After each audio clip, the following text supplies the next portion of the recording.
नमस्कार दोस्तों, mentorship forum में आपका स्वागत है।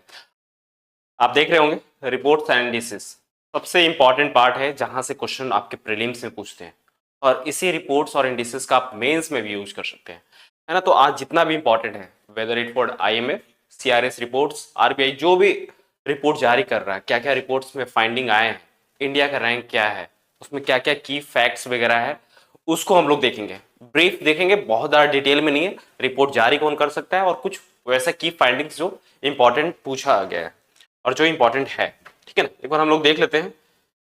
पहला जो है वर्ल्ड इकोनॉमिक आउटलुक, जारी कौन कर सकता है ना। सबसे पहले देखा आईएमएफ, तो पहले ये देख लिया कि जारी कौन कर रहा है, आईएमएफ, और साल में 2 बार करता है, ठीक है। बेसिकली क्या है कि पर्पस क्या है कि प्रोजेक्शन करता है, कि प्रोजेक्ट करता है कि वर्ल्ड इकोनॉमी में मिडिल टर्म वगैरह में क्या रहेगा। मीडियम टर्म कहने का मतलब ये हो गया कि साल में 2 बार 6 महीने में आपको जारी कर रहा है। तो क्या क्या रिपोर्ट इसका फाइंडिंग है कि क्या टर्म रहेगा, वर्ल्ड इकोनॉमी किस तरह से ग्रो करेगा, प्रोजेक्शन क्या रहेगा, फ्यूचर प्रोजेक्शन, है ना। वर्ल्ड इकोनॉमिक आउटलुक देख लिया आपने, उसमें देख रहे हैं कि ग्लोबल ग्रोथ है जो स्लो कर रहा है। स्लो कहां से, ये डेटा देखेगा 3.2% और 3.1%। जो प्रोजेक्शन है फ्यूचर में 2025 और 26 की बात कर रहे हैं, 2024 में देख रहे हैं इस तरह से है, और 3.1% यानी कि घट रहा है, 3.2% से 3.1, यानी कि global economy in the decline version, ठीक है। आईएमएफ इंडिया के लिए क्या प्रोजेक्ट कर रहा है ये थोड़ा सा देख लीजिएगा। देखिए ऑल्दो चेंजेस होते रहता है 6 मंथ में, लेकिन एक ब्रीफ ओवरव्यू आपको होना चाहिए कि one of the fastest growing economy है, 6.2% से ग्रो कर रहा है 2026-27 में। पहले 6.6% था। जैसे ग्लोबल इकोनॉमी पे इम्पैक्ट पड़ रहा है, उसी तरह से इंडिया पे भी इम्पैक्ट पड़ रहा है कि कुछ परसेंटेज इसका ग्रोथ इकोनॉमी का है जो वो कम हुआ है। चलिए नेक्स्ट रिपोर्ट की तरफ चलते हैं। नेक्स्ट है हमारा ग्लोबल फाइनेंशियल स्टेबिलिटी रिपोर्ट। ये भी आईएमएफ जारी करता है, ग्लोबल फाइनेंशियल स्टेबिलिटी रिपोर्ट। ऐसे फाइनेंशियल स्टेबिलिटी रिपोर्ट हमारे यहाँ जो इंडिया में जारी करता है, कौन करता है, आरबीआई। उसी तरह से आईएमएफ जारी कर रहा है, ठीक है। इस रिपोर्ट का देख लीजिएगा, पर्पस क्या है कि रेगुलर असेसमेंट है, फाइनेंशियल क्राइसिस वगैरह क्या है, किस तरह से मार्केट चल रहा है, तो एक ब्रीफ ओवरव्यू रखना है, ठीक है। थर्ड जो है state of social justice report, ठीक है, सोशल जस्टिस की बात कर रहे हैं, जस्टिस वगैरह क्या है एक आप लोग स्लाइड में देख लेंगे, उसका ज्यादा इंपॉर्टेंस नहीं है, मेंस में इंपॉर्टेंस है। लेकिन जारी कौन कर रहा है, आईएलओ, आईएलओ, है ना। आप लोग कमेंट सेक्शन में जरूर बताएंगे कि आईएलओ कब आया, उसका गठन कब हुआ है, इंडिया फाउंडिंग मेंबर आईएलओ का है या नहीं है, international labour organisation, state of social justice. इसमें देखिए कुछ की फाइंडिंग्स है वो हम लोग देख लेंगे कि अचीवमेंट क्या रहा है, डिक्लाइन। ये ग्लोबल लेवल की बात कर रहे हैं, इंडिया के लेवल पे भी बात करेंगे। ग्लोबल पे एक ओवरव्यू देख लीजिएगा कि एक्सट्रीम पॉवर्टी है जो डिक्लाइन किया है, अब कितना है, 10%, ठीक है, 10% है। पहले कितना था, 39%, 1995, यानी कि लास्ट 30 ईयर्स में कितना डिक्रीज हुआ है। देखिए अराउंड 20% के अराउंड डिक्रीज हुआ है। इंडिया में और भी बेहतर पोजीशन है, ठीक है। एक रिपोर्ट देख लीजिएगा किस तरह से ग्लोबल लेवल पे है, लेकिन हमारे लिए क्या इंपॉर्टेंट है, इंडिया लेवल पे किस तरह से डिक्लाइन किया है ना।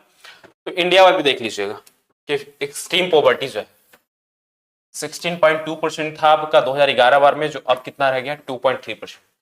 सोशल जस्टिस रिपोर्ट के अनुसार आपसे पूछा जा सकता है कि सोशल जस्टिस रिपोर्ट का की फाइंडिंग क्या है, और आपको स्टेटमेंट दे देगा कि ये सही है कि नहीं है ना। ग्लोबल का कहीं भी दे दे, इंडिया का दे दे, तो एक ब्रीफ ओवरव्यू रखिएगा कि 2.3%, sorry, female labour force participation rate ये इंक्रीज हुआ, इंक्रीज होकर कितना हो गया, 23.3%, 23%। पहले कितना था, सॉरी, पहले था 23%, अब कितना हो गया, 41.7%, यानी कि 42% जो है female labour force participation rate है। सोशल प्रोटेक्शन इंक्रीज हुआ है, इनइक्वलिटी डिक्रीज हुआ है। इनइक्वलिटी का एसडीजी गोल कौन सा है, आप लोग मेंस में भी कहीं यूज कर सकते हैं ना, ये रिड्यूस इनइक्वालिटी की बात कर सकते हैं, एसडीजी 10 की बात कर रहे हैं यहाँ पे। सोशल प्रोटेक्शन में तो ये भी आ रहा ना, मेनली आपको extreme poverty, female labour participation rate वगैरह एक आइडिया रखना है। सोशल जस्टिस रिपोर्ट जो आईएलओ जारी कर रहा है, ठीक है। चलिए नेक्स्ट चलते हैं। नेक्स्ट है, देखिए इस बार एक इंपॉर्टेंट आया है, अक्टूबर मंथ में आया था, प्रिजन स्टैटिक्स रिपोर्ट। जारी कौन कर रहा है ना, जारी कौन कर रहा है, पहले तो ये देख लीजिए, इंडिया रिपोर्ट, एनसीआरबी। अब आपसे पूछा जा सकता है कि एनसीआरबी पॉलिटी में भी बी करेंट अफेयर्स कब स्थापित हुआ, किसके रिकमेंडेशन पे बना है ना। तो देख रहे हैं 1986 में NCRB, national crime record bureau, कितना क्राइम से रिलेटेड वगैरह रिपोर्ट्स वगैरह जो आ रहे हैं इंडिया में, है ना। फीमेल पे कितना एट्रोसिटीज हो रहा है, दलित पे कितना हो रहा है ना, प्रिजन्स में कितने लोग डेथ कर जा रहे हैं, सारा रिफॉर्म्स वगैरह एनसीआर भी जारी करता है। एनसीआर भी रिकमेंडेड किनके के द्वारा किया गया था? थंगन कमेटी। आपसे पूछा जाता है कि Thangan committee is related to which organisation, या ठीक है, तो आपको बताना है एनसीआर भी किसके अंदर काम करता है? Ministry of home affairs. एक अलग से कोई स्टैट्यूटरी बॉडी नहीं है, ना कॉन्स्टिट्यूशनल है, ना एग्जीक्यूटिव बॉडी है, ये अटैच बॉडी है। किसके साथ काम कर रहा है? मिनिस्ट्री ऑफ होम अफेयर्स से। तो किस तरह से? नॉन स्टैट्यूटरी बॉडी है। फंक्शन क्या है? Collect, analyse and national crime data को पब्लिश करना।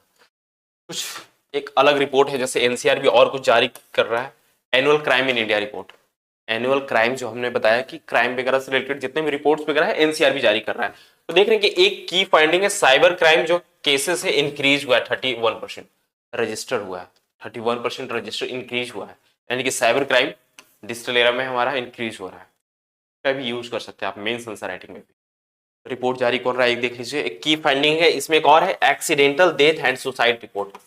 सुसाइड रिपोर्ट वगैरह सबसे ज्यादा कहाँ हो रहा है? एक्सीडेंट वगैरह सबसे ज्यादा कहाँ हो रहा है? महाराष्ट्र में। और सबसे बड़ी वजह भी है महाराष्ट्र में, आपने देखा होगा फार्मर सुसाइड्स वगैरह का। वहाँ का उस तरह से क्लाइमेट वगैरह है जो हमेशा फार्मर सुसाइड का आप लोग हमेशा सुनते रहते होंगे। तो सबसे ज्यादा कहाँ पर है? महाराष्ट्र में accidental death and suicide report, है ना। नेक्स्ट चलते हैं, annual survey of industry. Annual survey of industry जारी कौन कर रहा है ना? MoSPI, ministry of statics public implementation. और अभी इसके मिनिस्टर कौन है? राव इंद्रजीत सिंह। राव इंद्रजीत सिंह, मॉस्पी काफी इंपॉर्टेंट बॉडी है, देख लीजिएगा। की फाइंडिंग क्या है कि GVA gross value added increase कितना हुआ? 12% से। और टॉप स्टेट कौन सा है? महाराष्ट्र। जीवीए के मामले में जीडीपी वगैरह में कंट्रीब्यूशन भी आप देखेंगे कि महाराष्ट्र और गुजरात हमेशा आगे रहता है। तो दो की फाइंडिंग्स है, वो देख लीजिएगा आप लोग, है ना। अब नेक्स्ट चलते हैं कि मॉस्पी और क्या क्या रिलीज कर रहा है। काफी इंपॉर्टेंट सीपीआई से रिलेटेड वगैरह जो है डेटा, वो भी इंक्रीज हुआ है, रिवाइज हुआ है।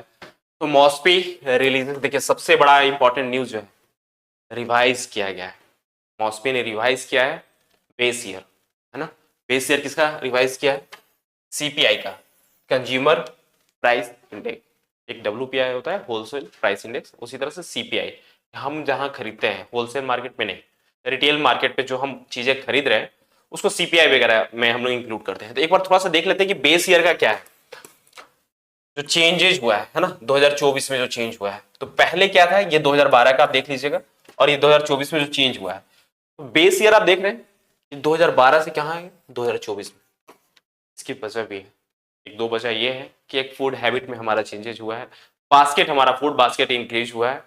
और जिस तरह से इकोनॉमी चेंजेस हो रहा है, इकोनॉमी में चेंज हो रहा है, जिस तरह की जरूरत है ना, इन्फ्लेशन रेट को एडजस्ट करने के लिए बेस ईयर को चेंज किया गया और बहुत जरूरत भी था। तो 2012 से लेकर 2024 बेस ईयर कर दिया गया। नंबर ऑफ आइटम देखने की इंक्रीज हो गया है, देख रहे हैं हमने बताया कि नंबर ऑफ आइटम भी इंक्रीज हुआ है, फूड बास्केट वगैरह है और भी जो आइटम है इंक्रीज हुआ है। पहले 299 था, अब कितना हो गया? 358 हो गया। ऑनलाइन मार्केट, देखिए सबसे पहले था कि ऑनलाइन मार्केट इसमें कवर नहीं था कंज्यूमर प्राइस इंडेक्स में, लेकिन अब देख रहे हैं कि जिस तरह से डिजिटलाइजेशन हो रहा है, ऑनलाइन बूमिंग हो रहा है, हम लोग ऑनलाइन, है ना, कुछ भी जोमेटो और से तो मंगवा के खा ही रहे, रात को कभी पिज्जा खाना हो, बर्गर खाना हो, तो ऑनलाइन मार्केट भी हम लोग कंज्यूम कर ही रहे ना। तो कंज्यूमर प्राइस इंडेक्स में इस बार इसको भी इंक्लूड किया गया, पहले कवर नहीं था। 12 online market will be covered with in population एवब। तो सिटीज में जो पॉपुलेशन है 25 लाख से ऊपर, वहां सीपीआई में उसको ऑनलाइन मार्केट को इंक्लूड किया गया है। डाटा क्लासिफिकेशन देख लीजिएगा, हाउस रिसेंट इंडेक्स है, थोड़ा सा एक ओवरव्यू देख लीजिएगा। यहाँ फूड एंड बेवरेज का वेटेज देख लीजिएगा, ये इंपॉर्टेंट है कि फूड एंड बेवरेज का जो इसमें था उसको थोड़ा सा कम किया गया। 45% था फूड बेवरेज का, लेकिन उसको डिक्रीज करके 36% है। तो एक ब्रीफ ओवरव्यू हो गया कि क्यों चेंजेस हुआ। मैंने दो तीन की फाइंडिंग्स बताया कि फूड बास्केट में इंक्रीज हुआ है, इन्फ्लेशन रेट को एडजस्ट करने के लिए सीपीआई का बेस ईयर चेंज किया गया। और की फाइंडिंग्स आपसे प्रीलिम्स में पूछा जा सकता है, क्यों चेंज हुआ है, किसका चेंज हुआ है, कौन जारी कर रहा है, एवरीथिंग, ठीक है ना। चलिए, एक इंपॉर्टेंट है global financial global forest resource assessment, forest का ये 5 साल पे जो जारी कर रहा है एफएओ। एफएओ एवरी 5 ईयर, तो ये याद रखिएगा हर साल नहीं करता है ग्लोबल फॉरेस्ट रिसोर्स असेसमेंट। इसमें की फाइंडिंग्स है, इंडिया के पर्सपेक्टिव से भी देख लेंगे, ग्लोबल पर्सपेक्टिव से। तो की फाइंडिंग्स पहला क्या है कि फॉरेस्ट, जो फॉरेस्ट है 32% ऑफ ग्लोबल लैंड एरिया, जितना भी 100% हमारा जो लैंड एरिया है, ठीक है, ऑल्दो तो 70-80% हमारा वाटर ही है, लेकिन उस 30% में देखने की 32%, यानी कि जो भी हमारे पास लैंड है 100% में 32% हमारे यहाँ फॉरेस्ट है। ग्लोबल लेवल की बात कर रहे हैं। लार्जेस्ट फॉरेस्ट एरिया, सबसे ज्यादा लार्जेस्ट फॉरेस्ट एरिया कहाँ है? यूरोप में। ये याद रखिएगा कि यूरोप है जो सबसे ज्यादा जहाँ फॉरेस्ट है। वजह भी है, रसिया वगैरह का पार्ट देखिएगा ऊपर वाला सारा है जो फॉरेस्ट है। अलग बात है कि फॉरेस्ट का टाइप अलग है वहां पे, लेकिन फॉरेस्ट काफी ज्यादा है ना। इंडिया का देखिएगा, इंडिया में रैंक क्या है? 9th। पहले कितना था? तो इंक्रीज हुआ है। ग्लोबल फॉरेस्ट एरिया का कितना परसेंटेज है इंडिया में? 2% है ना। तो इंक्रीज हुआ है, बेहतर हुआ है। जिस तरह से इन्वायरमेंट मिनिस्ट्री है, जिस तरह से काम करे इन्वायरमेंट की तरफ इंडिया काम कर रहा है, वो काबिल तारीफ है। तो 2% ऑफ ग्लोबल फॉरेस्ट एरिया है इंडिया में। रैंक कितना है? 9th है। एक और जारी कर रहा है कि रिपोर्ट फॉरेस्ट पे कौन सा है, एक याद रखिएगा, state of finance for forest, ये यूएनईपी जारी कर रहा है। कौन सा रिपोर्ट है? State of finance for forest. आप लोग जरूर बताएंगे कि यूएनईपी कब इन्फोर्समेंट में आया है और इसका हेडक्वार्टर कहाँ है ना, जरूर बताइएगा आप लोग। चलिए कुछ एक दो और देख लेते हैं। CRS, civil registration survey report, important है, क्वेश्चन पूछा जा चुका है, रिपीटेड क्वेश्चन सीआरएस से रिपोर्ट पूछे गए। और ये रजिस्टर है, जारी कौन कर रहा है ना, release by registrar general of India. इस बॉडी के अंदर है registrar general of India. Census वगैरह में आप देख रहे हैं कि वहां पे रजिस्ट्रार जनरल ऑफ इंडिया का ही रोल है, जो मिनिस्ट्री ऑफ होम अफेयर्स के तहत आता है, एमएचए के अंदर। ठीक है ना। कुछ की फाइंडिंग्स देख लीजिए, क्वेश्चन पूछा गया है पहले भी, SRS report, CRS reports, BPSC, whether UPSC, खास करके बीपीएससी में 2 साल पहले पूछा भी जा चुका है। तो खास करके देखिएगा कि सेक्स रेशियो जो है, सेक्स रेशियो कितना है? 9:28। इस सेंसस के अनुसार नहीं है, 9:28 सीआरएस की रिपोर्ट के थ्रू। हाईएस्ट कहां है आपका सेक्स रेशियो? अरुणाचल प्रदेश में, Arunachal Pradesh north east area. Lowest कहां है? झारखंड। तो हाईएस्ट, लोएस्ट और एक सेक्स रेशियो का देखिएगा कितना है। इंस्टीट्यूशनल डेथ और बर्थ रेट, डेथ जो है 74% है, और ये कितना है? इंस्टीट्यूशनल बर्थ है -24%। ये परसेंटेज देख लीजिएगा, सॉरी माइनस नहीं, 74% और 24%। एक की फाइंडिंग्स है सीआरएस का रिपोर्ट का, देख लीजिएगा। चलिए एक लास्ट है इसमें कि children in India report, children in India report ये भी मॉस्पी जारी कर रहा है। चिल्ड्रेन पहली बार आईएमआर, आईएमआर और अंडर 5 मोर्टेलिटी रेट।